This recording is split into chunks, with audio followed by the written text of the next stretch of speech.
Hello everyone, আসসালামু আলাইকুম। কেমন আছেন সবাই? This is Sharmin from Sharmin's diary. আবারও চলে আসলাম আপনাদের সাথে একটা regular daily life blog share করার জন্য। আমি আজকে রান্না করেছিলাম গরুর মাংস। আমি গরুর মাংসটা সবসময়ই এভাবে সব মশলা দিয়ে মেখে তারপর বসিয়ে দিই। আর আজকে আমি গরুর মাংসটা আলু দিয়ে ঝোল করেছিলাম, যেহেতু লাস্ট দুদিন প্রচণ্ড বৃষ্টি হয়েছে আমাদের এখানে। বাট আমি খিচুড়ি আর গরুর মাংস কিন্তু করিনি, সো ভাবলাম আজকেই করি। যদিও আজকে অবশ্য সকাল থেকে বৃষ্টি নেই, বাট ওয়েদারটা কখনো সানি হচ্ছে আবার কখনো মেঘাচ্ছন্ন হচ্ছে। বাট বৃষ্টি হবে কিনা আর জানি না, হয়তো বা আর হবে না। ওয়েদার ফোরকাস্টে আর বৃষ্টির কোনো নিউজ নেই। তো এই যে আমি মশলাটা খুব ভালো করে মেখে তারপর চুলাতে বসিয়ে দিয়েছি। আর প্রথমে আমি 10 মিনিটস একটু হাই হিটে দিয়েছি, তারপর আমি জালটাকে কমিয়ে দিয়েছি। আর আসলে মাংস রান্না তো সবাই পারেন, দেখানোর কিছু নেই। যখন আমার মাংসটা অলমোস্ট হয়ে গেছে তখন আমি এখানে আলু অ্যাড করে দিয়েছি, তারপর পরিমাণ মতো পানি দিব। আর লাস্ট দুদিনের বৃষ্টিতে কিন্তু আসলে নট অনলি দুবাই, পুরা মিডল ইস্টে আমার মনে হয় অনেক ক্ষয়ক্ষতি হয়েছে।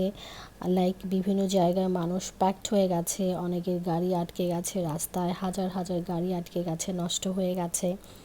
তারপর সবচেয়ে বেশি ক্ষতিগ্রস্ত হয়েছে যতটুকু নিউজে আমি দেখছি ওমানে পাহাড়ি ঢল হয়েছে। সে ঢলে বিশেষ করে মাউন্টেন এরিয়াতে যাদের ঘর বাড়ি ছিল ওগুলো ভেঙে গেছে। খুবই আসলে ভয়াবহ একটা ওয়েদার গেছে লাস্ট দুদিন। আর গলফ নিউজে দেখছিলাম যে গত 75 ইয়ার্সে এই ধরনের বৃষ্টি আসলে কখনোই হয়নি দুবাইতে। আসলে আমার কাছে যেটা মনে হয়, জলবায়ু পরিবর্তনের কারণে দুবাইয়ের ওয়েদারটাও চেঞ্জ হয়ে গেছে। তো এবছর কিন্তু দুবাইতে প্রচণ্ড বৃষ্টি হয়েছে।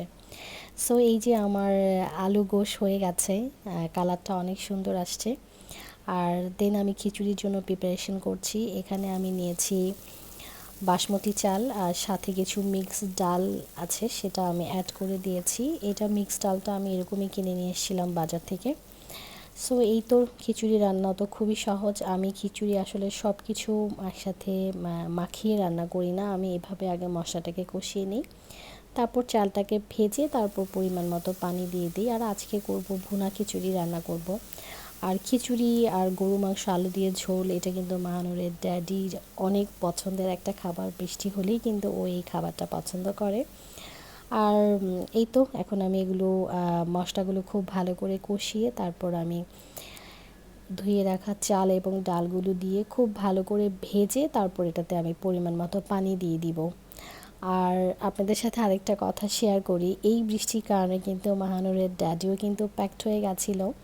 আর ও যেহেতু ইমার্জেন্সিতে জব করে, এই জন্য কিন্তু ও কোনো ছুটি পায়নি। এখানে কিন্তু স্কুল কলেজ ইউনিভার্সিটি সব কিছুই কিন্তু লাস্ট 2 ডেজ বন্ধ, এবং প্রাইভেট সেক্টরগুলো কিন্তু বন্ধ করে দিয়েছে, অফিসগুলো। বাট ওর অ্যাজ ইউজুয়াল ডিউটিতে ও চলে গেছে, বাট ও কিন্তু আর ফিরে আসতে পারেনি ওয়েদারের কারণে। আর যেহেতু রাস্তা সব কিছু বন্ধ ছিল, রেড অ্যালার্ট ছিল, দীর্ঘ 28 ঘন্টা পর কিন্তু ও বাড়ি ফিরেছে। কাল রাতে অবশ্য আমাদের সাথে ফোন করে বলে দিয়েছিল যে ও আসতে পারবে না। অবশ্য টাইম টু টাইম আমাদের কথা হয়েছে অ্যাজ ইউজুয়াল রেগুলার ডের মতো। সো আমি নামাজ পড়ার পর মাহানুরও বলছিল যে ও নামাজ পড়বে। সো নামাজ পড়ে ওর ড্যাডির জন্য আমি বলছিলাম দোয়া করো তোমার ড্যাডি যেন জলদি জলদি চলে আসে। আসলে বাচ্চাদেরকে আপনি যা শেখাবেন বাচ্চারা কিন্তু সেটাই শিখবে, সেটাই অ্যাডপ্ট করবে। আর এই যে আপনাদের সাথে শেয়ার করি, আমার এক নেইবার আছেন বাংলাদেশি ভাবি, ওনার বাংলাদেশ থেকে কিছু ভেজিটেবল আসছে, সো ওটাই উনি আমাকে দিয়েছেন।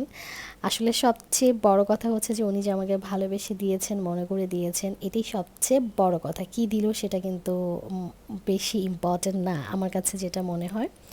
সো উনি আমাকে দিয়েছিল ডাটা, দুটো লেবু, একটা আম, আর এটা সম্ভবত কচু, আর দিয়েছিল কিছু ধুন্দল। সো এই জিনিসগুলো আসলে পেয়ে আমার খুবই ভালো লেগেছে।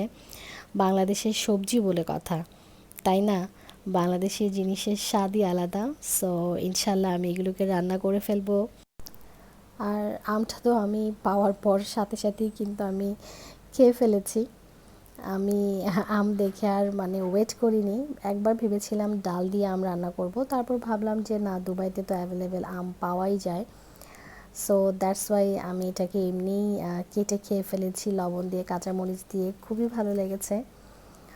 আর এগুলোকে গুছিয়ে রেখে দিচ্ছি। আর রান্না আমার যেহেতু শেষ অলমোস্ট, এখন মাহানুরের ড্যাডিকে সার্ভ করব। আর এটা হচ্ছে চিকন লতি। এই লতিগুলো চিংড়ি মাছ দিয়ে খেতে খুব মজা।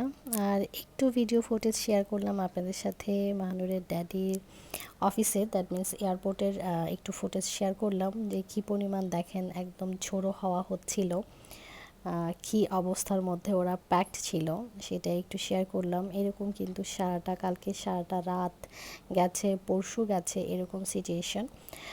সো এই হলো ঝড়ো হাওয়া। দেখেন আমার কাছে তো মনে হচ্ছে একদম বাংলাদেশের মতো কালবৈশাখী ঝড় হচ্ছে এখানে।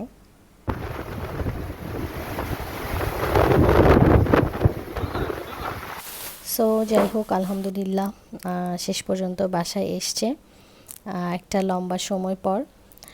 আর এই তো আমি খাবার দিয়ে দিয়েছি, এখন খাবার খেয়ে তারপর বাবা মেয়ের টাইম এক্সপ্লেন করবে, কারণ মাহানুর তো ড্যাডিকে পেয়ে আত্মহারা হয়ে গেছে।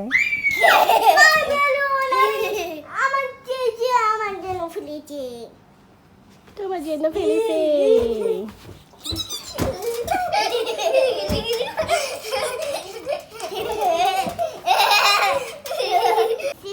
Oh, hi, and this is you good. Titi, it's good. Daddy do it. Gone. Do. Do. It's do. What happened? Titi. Chichi? No. So এই তো, এটা তো সবাই চিনেন গজা, এটা আমার খুব পছন্দের একটা খাবার। আর ফ্রুটস কেক নিয়েছি। তো আমার ভিডিওটা যে যেখান থেকে দেখছেন অবশ্যই লাইক করবেন, কমেন্টস করবেন। বাই, সবাই ভালো থাকবেন।